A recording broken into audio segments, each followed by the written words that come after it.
Muy buenas noches a todos y bienvenidos a Historias de Terror.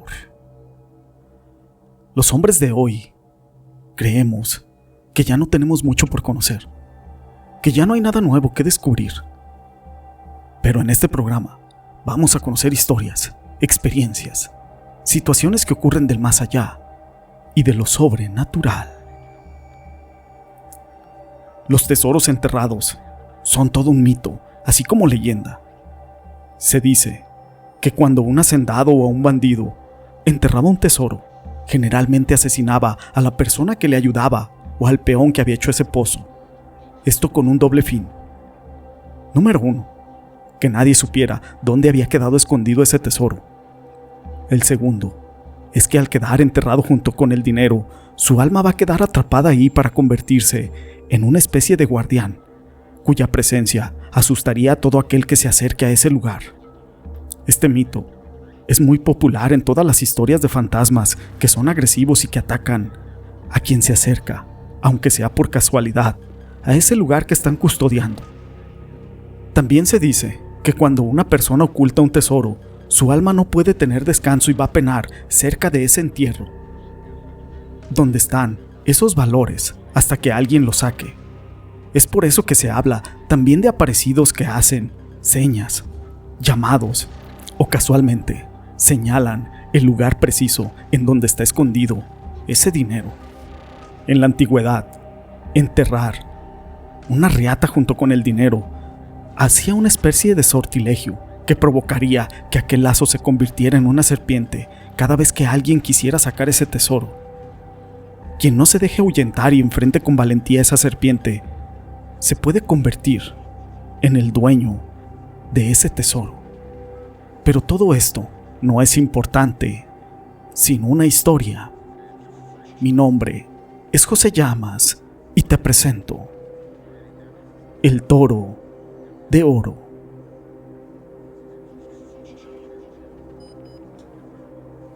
Muy buenas noches a todos. Esta historia era contada por mi abuela cuando aún vivía.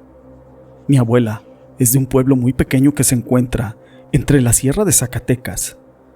Era un pueblo muy pobre, no más de 10 casas que se pudieran contar.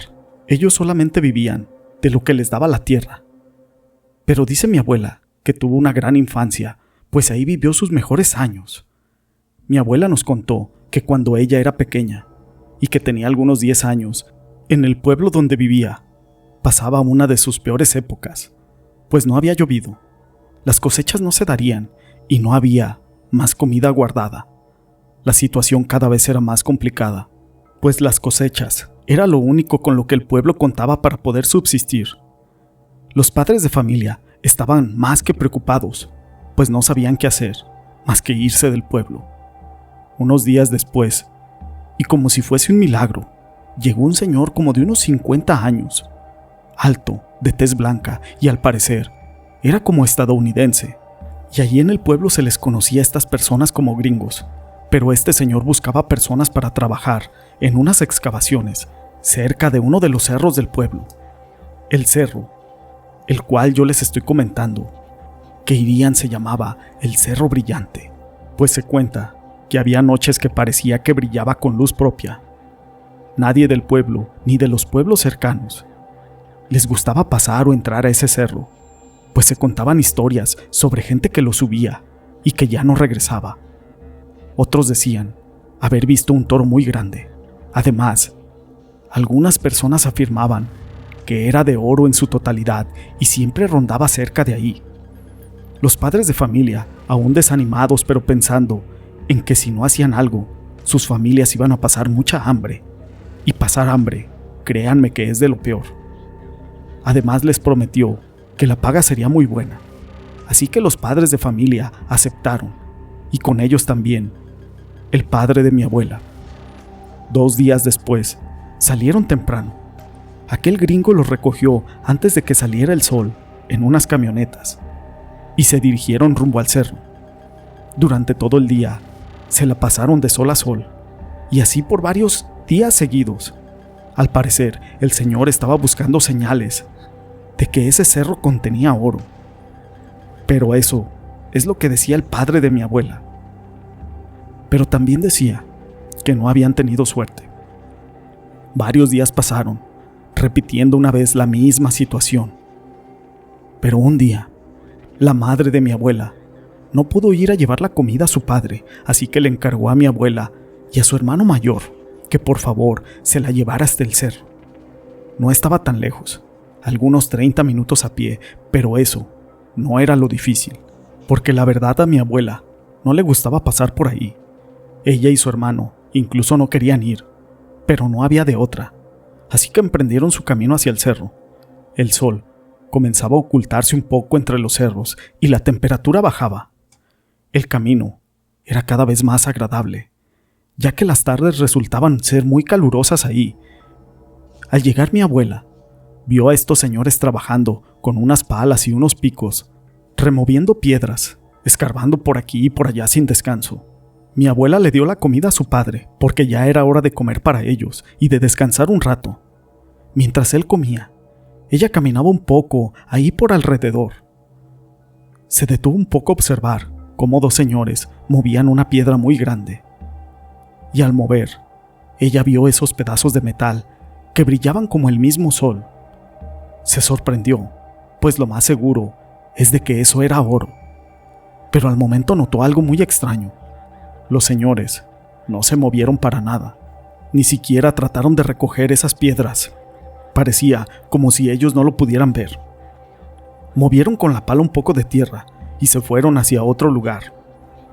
Mi abuela se acercó un poco y pudo notar que eran varias monedas muy grandes, de lo que parecía ser oro. Así que se los guardó en su pequeña bolsita, y su hermano le llamó y regresó a recoger la canasta, ya que su papá había terminado de comer. Entonces ella y su hermana tomaron el camino hacia la casa.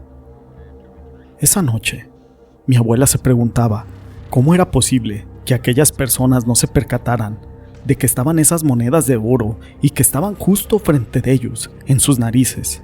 Simplemente no lo comprendía. Entonces ella decidió guardar aquellas monedas en una cajita de madera debajo de su cama. Por la mañana, mi abuela se ofreció a llevar la comida de nuevo a su padre, pero esta vez su hermano no iría con ella. Al cabo de un rato de ir por ese camino entre los mezquites, comenzó a escuchar unas pisadas fuertes, como de algún animal. Pero mi abuela no lograba ver nada. Siguió su camino, pero más adelante escuchó bufar a un toro. Ella ya conocía el sonido de un toro, pues ha cuidado a muchos animales en el pueblo y sabía distinguirlos. Pero aún así, no lograba verlo. Mi abuela se empezó a asustar. No sabía por qué, pero tenía algo de miedo. A veces se escuchaba como si ese animal viniera encarrerado sobre ella, pero volteaba y no había nada en su camino, además de algunos árboles y así como la maleza, no muy juntos para poder ocultar un gran animal de ese tamaño. Solo estaba ella en todo alrededor. La tarde cayó antes de lo previsto, pues el cielo estaba nublado y se tornó algo oscuro, así que le dejó la comida a su padre, y él le dice que se regrese de inmediato a su casa y sin distraerse, o podía ser que la agarrara la noche. Ella tomó de nuevo el camino, bajando por unas piedras, pero una de ellas se comenzó a mover, y mi abuela cayó. Al ponerse de pie, ella observó que debajo de esa piedra estaban otras 10 monedas de oro. En ese momento mi abuela pensó en no tomarlas, pero eran tan bonitas. Así que se las llevó a su casa una vez más. Por la noche mi abuela ya estaba acostada y ya adormilada. De pronto se levantó de un golpe, pues volvió a escuchar ese bufido. Ella comentó que al levantarse y al asomarse un poco por la ventana, sobre la entrada, pudo observar a ese animal. Era un toro grande, más bien enorme, totalmente brillante, como si en realidad fuera de oro puro. El toro se encarreró hacia ella enfurecido. Mi abuela solo pensó en cerrar la ventana y en gritar fuertemente. Su madre llegó corriendo al cuarto para poderla consolar, diciéndole que qué era lo que había pasado. Trató de calmarla, diciéndole que había sido solo una pesadilla. Al otro día por la tarde, su padre regresó antes del tiempo. Al parecer, uno de sus amigos se había perdido en el cerro, pues decían que desde la mañana no lo encontraban. Su padre regresó a la casa por unas lámparas para irlo a buscar, y estuvieron buscándolo por toda la tarde, en el cerro. Ya por la noche su padre regresó de nuevo, triste, pues no habían encontrado ningún rastro. Mi abuela trataba de dormir de nuevo, pero antes de conciliar una vez el sueño, volví a escuchar a ese toro.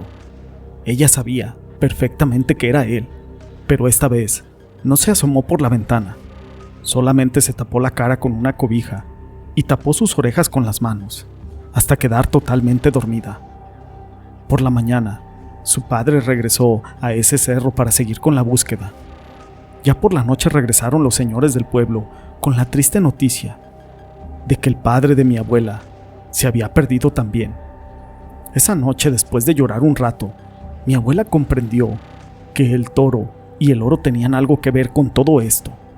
Ella tan solo era una niña, pero para ella eso tenía algo de lógica, así que sin más preámbulo, tomó su cajita de madera con aquellas monedas de oro que tenía en su interior y salió a escondidas de su casa rumbo a ese cerro y con la luz de la luna aún iluminando su camino. Unos minutos después, cuando no faltaba mucho para llegar sobre unas piedras altas, estaba parado ese toro de oro, imponente, brillante. A mi abuela le recorrió un frío por todo el cuerpo y estuvo inmóvil por un momento. El toro bufó 2 veces y empezó a caminar. Mi abuela en ese momento trató de comprender y siguió a ese animal a lo lejos. Unos metros después, y ya estando en el cerro, el toro se detiene y bufa una vez más. En ese momento, mi abuela deja esas monedas detrás de la primera piedra que ve y corre como nunca de regreso a su casa. Al salir el sol, mi abuela despierta con la sorpresa de que su padre ha llegado junto con el primer hombre que se había perdido del pueblo y sin saber nada ni recordar nada. Pero después de eso, todos los del pueblo renunciaron y no volvieron jamás a ese cerro. Tiempo después, las cosechas se recuperaron y la tierra volvió a ser fértil de nuevo. Gracias a eso sobrevivieron unos años más allí. Del señor que los había contratado, ese gringo, lo último que se supo es que regresó tiempo después con 3 personas para poder seguir con esas excavaciones, pero a los 3 días después, no hubo rastro de ellos. Solo fue encontrada la camioneta donde ellos se habían trasladado. No hubo cuerpos, no hubo sangre. El cerro se los había comido. Si les ha gustado esta historia, déjenme su pulgar arriba. No olviden en dejar sus comentarios y gracias por ser parte de este canal.